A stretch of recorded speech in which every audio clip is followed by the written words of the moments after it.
Hey everybody, and welcome to Web3 Wednesday. I'm Shelly Palmer. I'm so glad you're here today. I already see the chat is pretty active. Mary Beth and Venus, Fernando, Alan Mustow. Welcome everybody. Glad you're here.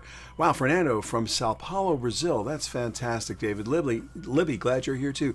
Everyone, thanks so much. Chat's where it's at. Ask your questions and of course converse amongst yourselves. Tell everybody where you are, where you live, what you do. Web3 Wednesday is an Ask Me Anything kind of day. We have so much to talk about. I have been out for a while. Thank you all for the good wishes. I was actually out for a little medical issue. I had some shoulder surgery and bicep surgery. It's I'm allowed to have my sling off, so when I'm sitting at my desk. Other than that, for the next 4 weeks, I'm going to be in a sling. I'm not that excited about it, but I am feeling great, and I am excited to be here today. What a week this has been. I almost don't know where to start. I was just about to go dive deep into the crypto market and everything else that's going on, and there's plenty of stuff going on in the crypto market. Monday, we had a serious attack on the First Amendment from the Supreme Court. Obviously, Roe v. Wade thing's been all over the news. That has just been on people's minds and lighting up my inbox. The First Amendment school prayer thing we're going to talk about a little bit, and I was getting ready to go deep into the crypto markets, and I wake up this morning to a Brendan Carr open letter to the CEOs of Apple and Google, telling them that they have to ban TikTok, remove TikTok from their respective app stores by July 8th, or write them a note saying why they're not doing it. Wow. So this is just crazy, and we're going to have to start with that. I want you to know, first of all, I'm excited to see everybody here lighting up this chat, so thank you for that. Henry, welcome. Leslie, welcome. Doug, welcome from Washington State. Jason, glad you're here. Michael, glad you're here too from Redondo Beach. If you want, and I hope you do want, if you want, we have a convo every day. Actually, the convo is 24/7, 365 on Discord, discord.gg/Shelly Palmer. There's a Shelly Palmer Discord server. Please join, converse. These topics are there every day. People, really smart, wonderful people are weighing in. It is a respectful, fun place to have a conversation, and I'm always excited to see different points of view. And the best part about what goes on in our Discord server, not everybody agrees with everybody. In fact, there are some pretty diverse points of view, but it's always respectful, and I'm very thankful for that. There are a little over 1,000 people on that server. These are people who used to belong to our PGX.tech social network, our private social network, and we moved over to Discord, and not everybody moved over, but not everybody was that active. So the 1,000 or so of people who are on the Discord server are very active, and you should take advantage of that. You get some good, solid understanding of how different people from around the world think about the same topics, and also people from different disciplines, people who are more marketer than advertiser, more advertiser than technician, more technician than engineer, more engineer than scientist, across the board. So I hope you'll join us on Discord. Also, this week we are going to have a POAP. So shellypalmer.com/POAP. You can get your POAP by going there and just filling it in. You'll receive a link. It will be a link that is personalized to you, so you will get your POAP on your link. Collect 5 of them. We will know they will be in your wallet, and you will get access to a bunch of private salon dinners.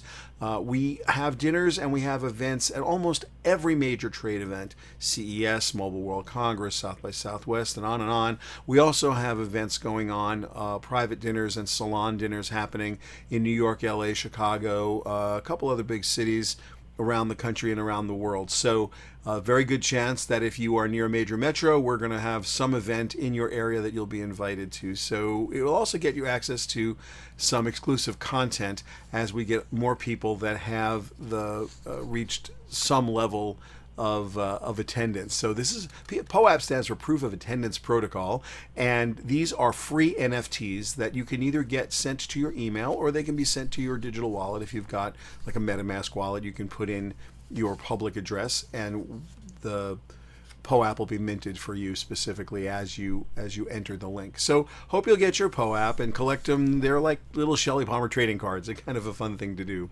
All right, TikTok must be banned.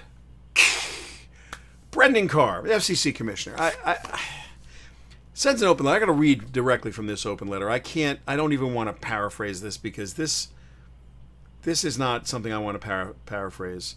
So I read this letter. You can go to shellypalmer.com today, go to the blog area. Actually, it's right on the homepage. Just scroll down, and I've got this entire missive that I'm not going to read to you there. But I also, very importantly, in the topic sentence of the article, have a link to this open letter, to the tweet where this open letter is, and you need to read this letter from Brendan Carr, the FCC commissioner, to the CEOs of Apple and Google.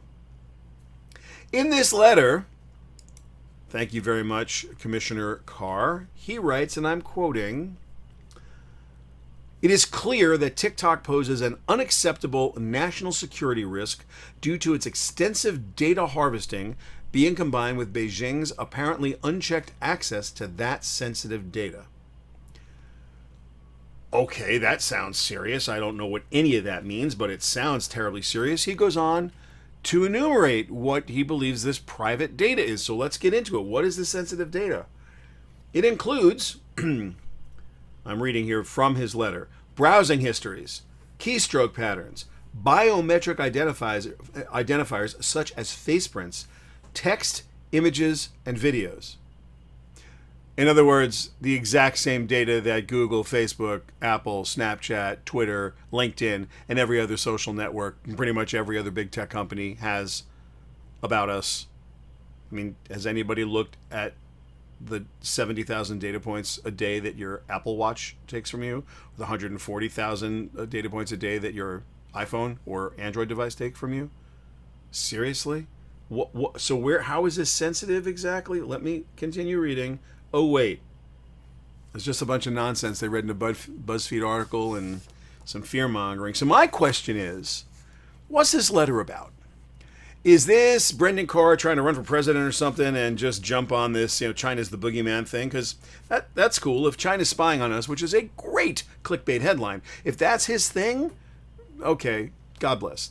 Go knock yourself out, Commissioner Carr. You want to go vilify China and see if you can get some cheap points on that. That's great. Have you looked at what Experian or TransUnion or Equifax or any of the credit reporting, credit rating agencies do to people? That's real damage. There, they assemble data from whatever source they assemble it from, sometimes directly from a reporting company, sometimes from a bank, sometimes they enrich it with third-party data. They do the best they can to clean it up, and then they give you a credit score based on a very specific mathematical formula that gives you a credit score. Go and try and change that credit score. You have to go to sub-reporting agencies. You have to go make sure that you have to lock things. Like, if anything on there is incorrect, you have months of work, assuming you can get it done. What do the people use your credit score for? Well, credit, obviously. Are you going to pay a higher or lower interest rate on your loans? Are you going to get a job? Are they going to infer your zip code and your ethnicity and things they can't ask in a resume? Are they going to infer that from your credit score? They're going to do all kinds of things with your credit score that people just do because proxy data is what is required when you can't have actual data. So the laws that restrict companies from asking you very sensitive personal questions do not restrict people from inferring them. Let's see. You went to Google. You visited 4 different sites. You searched sexually transmitted disease 6 times. Then you searched the address of a clinic. Then the location data places you at that clinic for 3 hours in the afternoon on a Thursday. But we have no idea what you were doing. What? This is the kind of data that people assemble all of the time. And yes, Google will not let you buy against it. Google's not going to let you buy against somebody searching for a mortgage that's in a specific zip code where you have a good chance that they are under-resourced or that they aren't going to have this kind of banking relationship or credit score that, that would allow or afford them to do well, so they want to keep the predatory lenders out. Okay, yeah, Google does that actually, and so does Facebook, and they do a good job of it. But that's just Google and Facebook, because they have to. But there are plenty of organizations that just completely prey on that kind of data. Whether it's good or bad or indifferent, it is biased as all get out. It is inaccurate beyond inaccurate. There's no feedback loop. There's no feedback loop. You're on TikTok, you're scrolling, you're feeding back to TikTok. Scroll, scroll, scroll, scroll. I like this, I don't like that. Swipe here. Let me look at 100% instant feedback loop. One feedback loop. You know what it's optimizing for? Your engagement. So does the Chinese government know that you like to look at women of low social responsibility, scantily clad dancing around, and woodworking, and rocket ship stories, and tales of true plane crashes or near-death experiences that pilots have had? Yeah. What are they going to do with that data? Are they going to weaponize that data? TikTok's going to use it to try to put the right ad in front of you at the right moment, something that you're likely to click on and they make money from. Creators are going to use that data through TikTok to try and give you more of what it is you're interested in. If you're interested in woodworking, they're going to try and put woodworking data in front of you, stories in front of you that are, tagged and appropriately set with metadata that suggests that it's about woodworking, and people that are birds of a feather with you, people that like the things you like, there's some propensity level that you will have, some index you'll have to either like or dislike, but the feedback is immediate. Absolutely immediate. You use statistics in a baseball game. Okay, a batter comes up. They shift the infield to the left 2 steps, and all of the outfielders take 10 steps in and to the left. Really? Why? They're going to try and figure it up. They're going to try and figure it out. And when the pitch is thrown, the batter gets a base hit. Well, obviously the data is going to be updated. And if it's not updated, it's not updated. If it's not correct, it's not correct. If it's correct, it's correct. There's an instant feedback loop. The statistics have a feedback loop. There's so much data that is collected about you and used where you don't have a feedback loop. And, is TikTok the target? It may be. I don't have a dog in the hunt. You want to go get TikTok because you're afraid of China or you think they're misusing the data? That's great. But to single out that data usage as a story without saying, and what I am suggesting, Commissioner Carr, without saying flat out, you know what? Data is being misused everywhere. We should get a handle on that. So I don't understand this at all. I really don't understand this. And if I would love somebody, I'm ready for the debate. I'd love somebody. Brett Hawkins, I see right there. Yeah, you're barking up the wrong tree here, Shelly. You're surprised, frankly? What are you surprised at, Brett? Bring it. You want to talk about weaponized data? I got weaponized data stories coming out of my ears, man. I know more about weaponized data than most of my friends and pretty much everybody who's not in the business. And I'm telling you right now, there's plenty of weaponized data. Plenty. Is TikTok data going to be weaponized? Are they going to use it to socially engineer things in the United States? Is that why they're collecting it? Are we going to get social scored in China? Yeah, maybe. Is that the easiest way for them to attack the United States? No, it really isn't. A bunch of teenagers, their likes and dislikes, and is that really the approach you take? That's pretty naive. Even for an FCC commissioner who doesn't know anything, this is pretty naive. And it just seems to me like political theater for no particular reason. This is such a serious subject, and we can never get a serious hearing. We never get net neutrality discussed. Every administration, there's a new FCC, and every administration that, when the flavor of the administration changes, we get new thoughts about how net neutrality should be approached. We don't have a Congress that will make a law. They're not going to actually have a law about net neutrality because they assume that the FCC will handle it. Well, the FCC hasn't handled it. It changes with the weather. So we use data every day. We use the internet every single day. We are living in a fully data-driven society. And we don't have any meaningful way as consumers. We don't even have anyone to go see. The things that are actually being used that impact our day-to-day lives, the data that's being used is not being talked about. And instead, I wake up in the morning and I see this fear-mongering about weaponized China weaponizing data against teenagers. And I see someone here just wrote in chat, TikTok is more than just teenagers. Yes, of course it's more than just teenagers. Absolutely.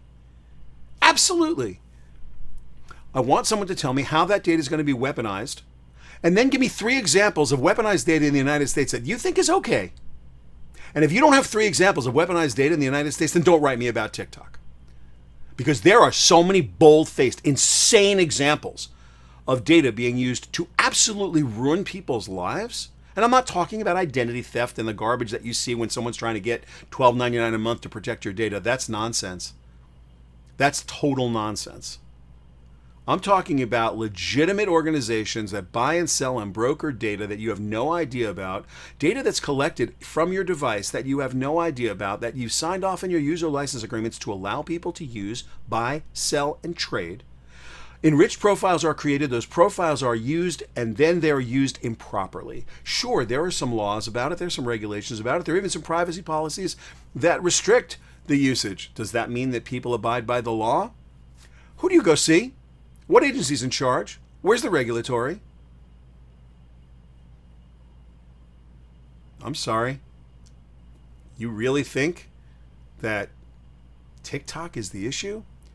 It makes my blood boil. So bring real examples, get ready, let's go. I want to talk about weaponized data. Now, I'll tell you something you can do about data sovereignty. This is called Web3 Wednesday, and Web3 is not defined. We know Web3 is not defined. I understand that perfectly. There's a group of technologies, blockchain and all the related decentralized finance technologies and all of the apps that people are creating, or decentralized applications people are creating to drive Web3. We've got a whole Metaverse contingent. People have everything from cartoon characters in a cartoon universe to augmented reality data sets that will help to enhance our experiences in communication and or in tourism and in entertainment. Look at all that. All that's going on just fine. There's a whole other use case in Web3. It's called SSID, Self-Sovereign Identity, or DID, Decentralized Identification. Now, we don't have a technical definition for Web3. At least I don't have one, not one that's satisfying that I actually like. But what I do have is a catch-all philosophical or meta description of the metaverse and the Web3 world.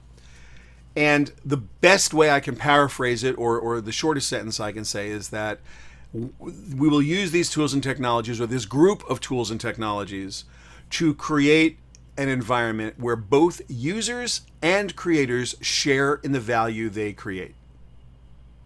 So if users and creators are sharing the value they create, this is a flipped script, a fully flipped script from a centralized authority like Facebook, like TikTok, like Google, like Apple, collecting data and using it however they see fit, because we have let them do that and they don't have any pressure whatsoever or competition to share that data or do anything with that data other than enrich their stakeholders and shareholders, which some could argue is the way capitalism works, and it should be that way. But imagine if we had a mechanism such as a smart contract or NFT that identified us in some way. There's a concept out right now called soul-bound tokens. You'll be hearing a lot about. I'll probably do all of next week's Web3 Wednesday about soul-bound tokens. World of Warcraft people may recognize soul-bound as a word. Soul-bound tokens are like POAPs, free of charge. The difference is they are immutable and non-transferable. So the goal here would be to give you an identity that, or multiple identities, personas, if you will, that, or souls, the way they describe it in the white paper, where you might have a credential soul, you might have a whole bunch of different kinds of personas. I don't like the word souls, to be fair. I kind of think it's non-technical and a little too metaphysical for how technical a concept this actually is. But what I like about the idea, whether I like the name or not, is that it uses public ledgers, it uses blockchain to distributed ledgers and non-transferable, immutable smart contracts to credential people. And this would allow you, the user, to anonymously control data that is used about you. It would also allow you to determine the classes and clusters that you were in from a data perspective. Why is this interesting? Facebook has a social graph. It is one of the best social graphs on planet Earth. It knows all of the things that social graphs know about people. TikTok's got a very good one too. In many cases, people argue TikTok's is better than Facebook's because it's only one feed with one feedback loop. But imagine if you could give them competition. If there was a, for lack of a better term, open source version of a social graph that everyone contributed to in a controlled Web3 way, inside of a smart contract, inside of or on a blockchain, with these either soul-bound tokens or decentralized identifications or self-sovereign identifications. That's an interesting Web3 twist on data collection and data usage. And while it is off in the future, we're seeing incredible iterations of these kinds of ideas, each one with a slightly different twist, each one with a slightly more interesting approach. And I think at the end of the day, we may have an alternative to social graphs that are owned exclusively by privately held organizations, that by private companies that we just don't have access to. Mikey Centrella says, Carr was nominated to the FCC by Trump and confirmed by the Senate. Should we make a phone call to our senators and express our outrage? They vote to make laws and change them. Look, my anger at Brendan Carr has nothing to do with politics. I'm sure there's politics involved. I'm sure everybody cries national security. China's the boogeyman more than they aren't.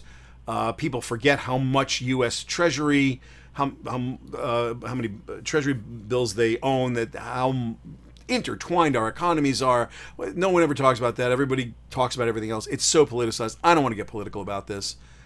But Carr's letter speaks to something that is nonsense. He's talking about all the things that are private and sensitive that TikTok collects. The things he lists in the letter, everybody collects. It's not just TikTok, it's everybody.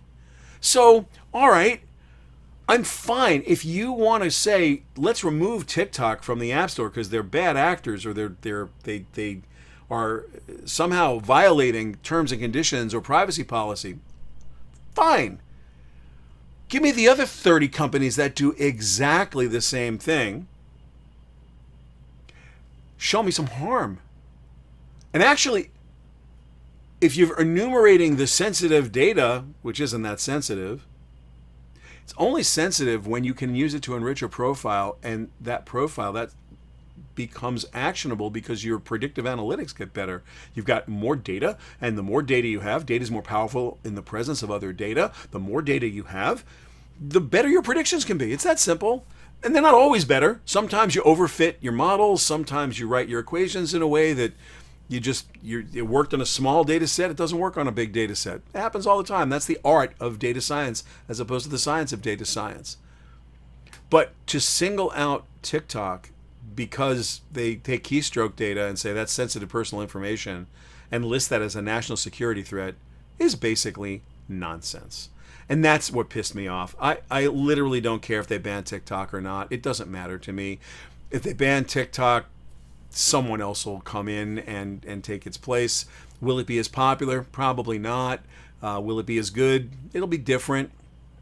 Does the world evolve? Yes, the world evolves. Am I defending TikTok's right to exist? No. I'm actually defending our rights as digital citizens of planet Earth in 2022. Everything we do creates an insane amount of data. People are taking all of it that they possibly can and using it, mostly to put the right ad in front of the right person at the right place at the right time, mostly. And sometimes that is the right message in front of the right person, right place, right time, and sometimes that's bad because it's a bot doing something that it shouldn't be doing and putting a message in front of you that puts you in your comfort zone and gets you all riled up. There's all of that too. We never ever talk about the data that's used every day that is really harmful, and you cannot get that dialogue going because every victim is silent. Most victims don't know they're victims, and you can't get elected on it. So, Michael Malgiri, you can disagree with the nonsense comment, but you need to then say what it is you think I said that's wrong. You can disagree with it all day long. I'm not telling you guys have to agree with me.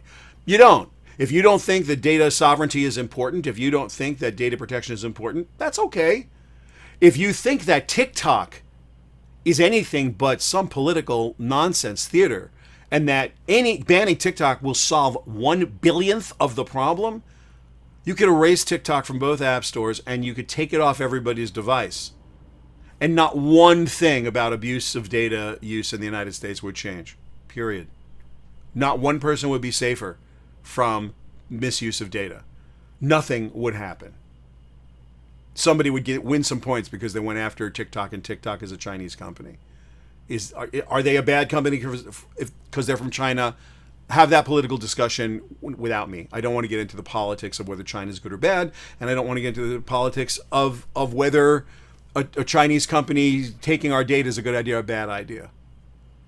I'm discounting what Chinese threat? Tell me how you'll use this data as a weapon, and tell me what other data China has access to right now without being so obvious. In other words, why would I go right at TikTok, which I know lands in Beijing and I know sits in their social graph? How many bots are from foreign nation states all over social media, amplifying incredibly evil stuff that no one's doing anything about? Anything. That data, those bots, that's serious. What is TikTok doing? They're trying to surface some ads. And again, TikTok is like some weird distraction. It is not the issue. That's what I'm trying to get across here. It's not the issue. The issue is, what do we need to do to get control over the use of our data in ways that we do not know about and cannot have an impact in fixing? And literally, we're victims of things we don't know we're victims of. You don't have to start with TikTok. Yeah, Tim Fielding, you have to start somewhere. Go after TikTok. Look, I'm not going to get into this on the China thing. I'm simply saying that the FCC has a duty to us as citizens of the United States. The security of the United States from foreign nationals, I would leave that to the armed forces and to Cyber Command. We have the 6th Combatant Command is Cyber Command. They're pretty good at their job. It was formed a few years back, and it has a 4-star general on top of it, and they got a pretty good group of people. And their job is the national security, cybersecurity of the United States. The FCC is here to regulate our communications. Well, part of that communications, in fact, 100% of it is digital. 100% of it is on data networks. Copper, twisted pair is being ripped out everywhere it can possibly be ripped out, and everything that can be made to work in a digital environment is in a digital environment, which means we're all ones and zeros. I would really like the FCC to concentrate on that. And Commissioner Carr, if you're listening, and I know I'm sending you a note anyway, so you'll get this in writing, but I really wish you would pay attention in class as opposed to doing this kind of political nonsense. Speaking of political crazy, on another super controversial note, the thing I was going to talk about today was SCOTUS reinterpreting the First Amendment. Here you have a guy, this is Joseph Kennedy, who claimed, that I'm going to read this too because I want to get it right for you. He claimed that the Bremerton School District violated his religious freedom by telling him that he couldn't pray so publicly after games. The district said that it was trying to avoid the appearance that the school was endorsing a religious point of view. I want you to go read the majority opinion and the dissenting opinion. And then I want you to reread the First Amendment. And I would love you to weigh in. You can send me an email. The best way to email me is Shelly@ShellyPalmer.com. And tell me if you think this is a good interpretation of First Amendment rights. The dissent is particularly interesting. Separation of church and state. Oh, okay, sorry. I put that question up. It seems to think, yeah. Yes, Matt P., he does seem to think it's evil. I don't know how evil TikTok is. I don't, sorry. But I would say, just flat out, just send me an email, Shelly@ShellyPalmer.com, and tell me how you guys are feeling about the way the First Amendment was treated in this particular decision. It's weird on the heels of Roe v. Wade. I've got so many emails in my inbox and so many text messages from people who are so disappointed and disillusioned. And it is a very politically charged time. I'm not going to say it isn't. It is a clearly very politically charged time. But at the end of the day, we are the people of the United States, and we have some choices that we have to make. I don't know what the plans are right now. I wish I did, but the first thing we have to do is at least get the conversation framed. So I'd love to hear your thoughts about the First Amendment. We have a question here from Doug R. How long before we can use SSID to control our data? Soon, next year, 10 years? Okay, that is a fantastic question. A couple things have to happen. First, there has to be utility in the SSID or DID toolset, because unless there's some utility, then no one's going to do it. So whether it's going to come from sports leagues who decide that they need to have smart contracts that identify their VIPs so that they can feed their other NFTs and other smart contracts into it. So let's say you're a licensing organization and you've got gaming, gambling, physical merchandise, digital collectibles, ticketing, the range of things you might use NFTs for.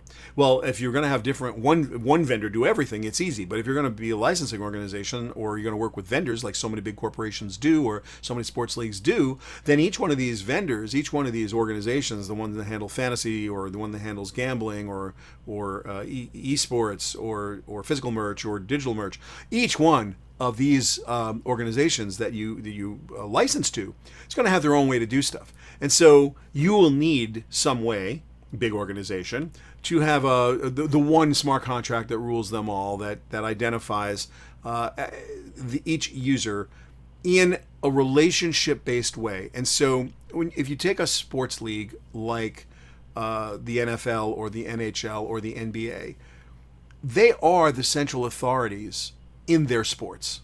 Hockey is this, NHL is the central authority in hockey in the United States. The NBA is the central authority for basketball in the United States. The NFL is the central authority for football in the United States. The community of passion around football lives around the NFL. That's because that's the people that bring you football. So I don't need decentralization in that way. I can be fully centralized around the NFL, for example, or the NHL. So if they had an NFT that was the main NFT that you got to be associated, it's okay that it's centralized, and you'd feel okay with it. If that NFT, if that smart contract was used to help govern your experience as a fan, or as an audience member, or as a member of the community of passion, practice, or interest, it would have utility for you, because it would be helping you create, and helping the team or the league or the clubs or whoever the central authority was in this case. It would be helping to create a fan/audience experience that had real value, and that value would be the utility of that NFT. There are, I could probably give you 20 other examples of places where you could use a Web 2.5, I'm just using that instead of Web 3, environment, where there's a central authority, and then there's a set of decentralized tools layered on top of it, and ultimately in the far edge is the fully decentralized Web 3 world. So the data that you collect about yourself, you would then elect to share for the quality of your enjoyment. And the privacy policy would be flipped. Rather than the central authority saying to you, you are giving us the rights to everything, you would be saying, I'd like to participate. This is the data I'm willing to give you in honor of that participation. So then, if there is competition for you as an audience member, in other words, if there's another place to go, these self-sovereign identities, or these soul-bound tokens, or these decentralized IDs would start to have utility value. And I think I don't think we get to SSID or DID controlling our, wow, this is a very strange thing happening to that light. SSID or DID in any ubiquitous way, in any way where it's got enough mass, where it has enough volume to matter, until we have organizations that are easily and often creating utility. That's required. Until that time, I don't think this happens. Is that 1 year, 5 years, 10 years? I don't know. If you asked me in 1999, 1998, 99, the future of the World Wide Web, 20 years out, would it become, the bastion of 12 companies that are massive and everybody else is an also ran, and that there'd be, 6 or 8 apps the way there were 6 or 8 TV channels that people used to watch before the great fragmentation and streaming? I don't know if I would have guessed it exactly right. I don't know that I would have guessed it exactly wrong, but I don't know the timing on this, and I don't think anybody does. And remember, the Web3 technologies, whatever Web3 is not in any way agreed upon. It just isn't. If you want to learn a little bit more about Web3, metacademy.com. It's totally free and it's risk-free. You can go there. You'll learn to install a wallet. You'll fill it with test currency. Then you'll mint an NFT. You'll mint a generative NFT. Excuse me.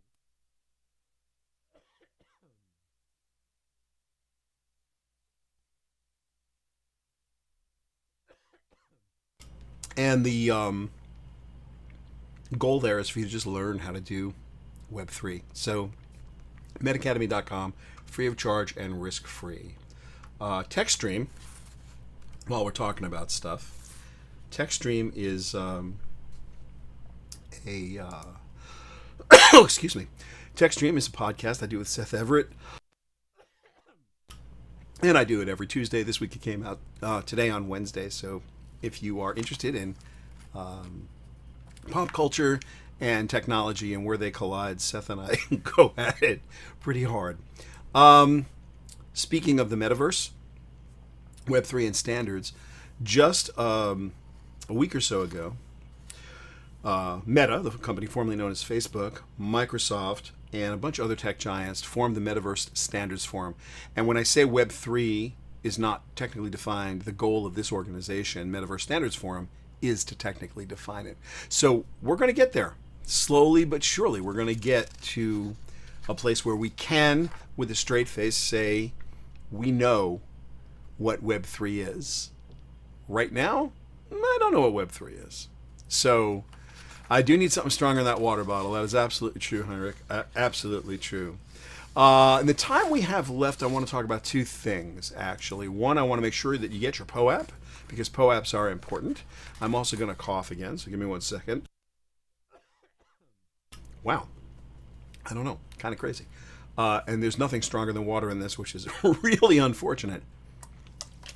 You grab your POAP because they're super fun, and it'll get you deeper into the Web3 thing. In the time we have left, I want to talk about something that I wasn't super familiar with. I had my shoulder surgery on last Friday, and I was laid up. And I got to read this whole bill that Loomis and Gillibrand put together. And I got to say, these two senators, one's a Republican from Wyoming and the other is a Democrat from New York. I was expecting this bill to be not impressive. My expectations were extremely low. I'd like you all to go and seek out this bill. It is called, and I shall read the name of it if I can for you. It's called the Responsible Financial Innovation Act. It's bipartisan legislation from Kristen Gillibrand, New York, and Cynthia Loomis, R. Wyoming. I spent quite a bit of time reading through this. There are some places where it's vague. It is such a good start. I don't agree with a lot of it. I don't think a lot of it's going to live to see the light of day, but this is a thoughtful piece of legislation. it lays out a future where both of these senators know that there is financial innovation to be had, and that it must occur, and that we're going to be in a world where we need to do that. I think you should read it. There's not a lot of legalese in it. It's pretty straight up English. If you need a glossary, there's a glossary here at shellypalmer.com/blockchain. There's an ad for the book at the top, which is, you're welcome to buy. But more importantly, all of the resources and a giant glossary that'll help you with a lot of terms that are in there are free, and you can get information that you need there. But this bill is something that you should spend a few minutes and really get into it as deep as you can, because at the end of the day, it's this kind of legislation that someone's going to write, and I would much rather it be thoughtful and bipartisan, if there's a way for that to be true. Governments are scared of cryptocurrency, and they probably should be for all the obvious reasons. I did promise, and I see several requests here. What do I think about the crypto crash? Where is, let's just see where Bitcoin is trading right now, just for fun, because, it's just some fun. Let's see where we are. According to Coin Tracker, Ethereum's at $1,111.20, and Bitcoin's at $20,083. Both of these things are 2/3, in some cases more, off their highs. What do I think?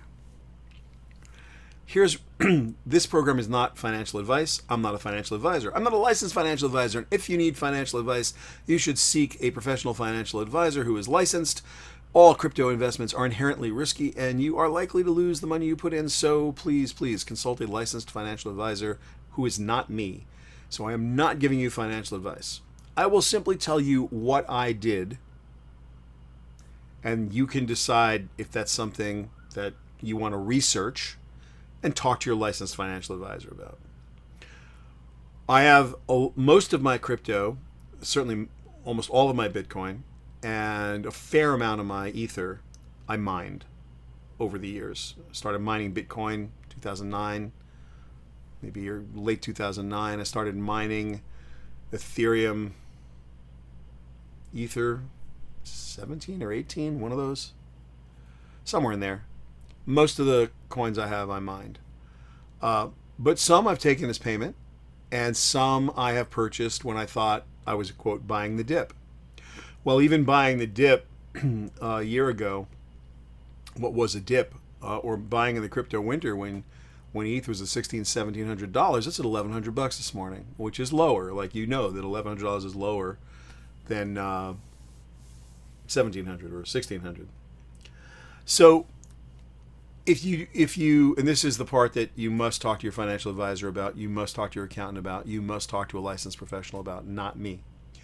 But what I did was I spoke to my licensed financial professionals, and I learned that the wash rules that apply to equities, if you buy Apple stock and it goes down and you sell it, you can take the loss, but you can't buy that stock again for 30 days. If you do, the tax loss that you believe you've harvested will be null and void. These rules do not apply to most cryptocurrencies. There are some where it actually does, but at the end of the day, there are some that it doesn't. You must consult a licensed financial professional. Having said that, you may be able to harvest a tax loss, sell your crypto. If you like and believe in the long term that it's going to go back up, you harvest that loss. It will offset any gain that you have. Now, any gain financially. Talk to your accountant, talk to your licensed professional financial advisor about tax loss harvesting in crypto. With the market down, it's probably the only bright spot. If you believe, you rebuy. If not, you just lock in the loss. If you don't sell and you don't tax loss harvest and you just sit on it, that's another strategy. It's probably not the smartest strategy based on prevailing tax laws. These tax laws may be different in your state.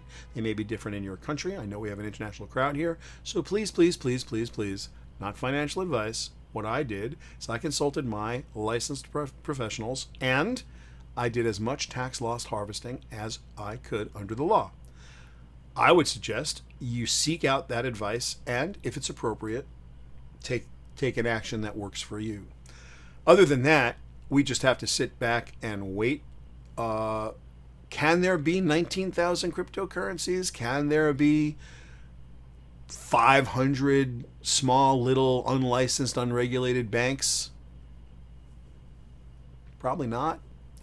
Is this going to go like every other business has ever gone, where you've got hundreds or thousands of people into it? The automobile industry in circa 1900, the airline industry, 1950, 1940, 50, 60. I mean, we had lots of airplane companies. Now we got a few. We had lots of automotive companies. Now we got a few. We had lots of internet companies. Now we got a few. Everybody's got a website. Doesn't make you an internet. Doesn't make you a tech company, right? How many people have an army of engineers the size of Facebook's or Google's or Twitter's or LinkedIn's? How many organizations have that kind of engineering power? And the answer is not a lot. So there's going to be a shakeout. We're in it now. If you believe long-term in the foundational principles of the coins you're in and the tokens you're in, if you believe in those foundational principles, there's an article at shellypalmer.com called Tokenomics. I would suggest you read it and then do some more research about it.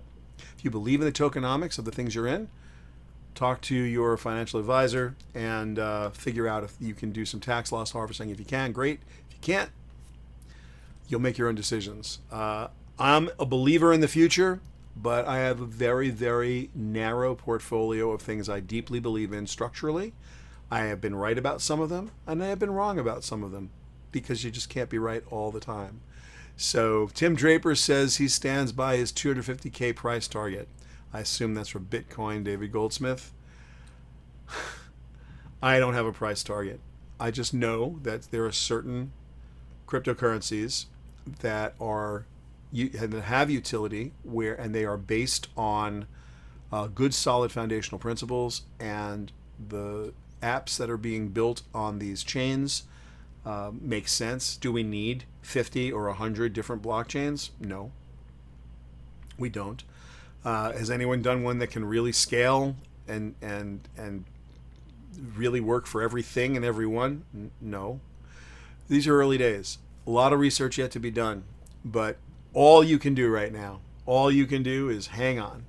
Lastly, grab your POAP, shellypalmer.com/POAP. Happy if you do that. Would like you to do all of that. And Ukraine is still under immense pressure, and the Russians are not letting up. So if you can find it in your heart, shellypalmer.com/Ukraine will bring you to a site from the NBC television network, from their social responsibility team. These are vetted charities that your money will get to where it's supposed to go. And I hope you'll find it in your heart to donate to the people that need it most when they need it most. Today was more contentious than I like it to be. I don't usually get super angry or insane on Web3 Wednesday, because usually it's Web3 Wednesday. This thing with the FCC just made my blood boil. There's so much that needs to be done, and we just never can have an honest conversation about how we can get what we need to do to protect ourselves as citizens in a digital world. And when you see stuff just focusing attention away from the real issue, and the real issue, it just makes me angry. So I hope you'll forgive me for being a little bit animated today. And I want to thank everybody for being here. This is my favorite time of the week, and I know we went a little bit over today, so thanks for all you who hung out and stuck with us. We'll be back next Wednesday for another edition of Web3 Wednesday. Again, I'm Shelly Palmer. Thank you so much for being here. Take care.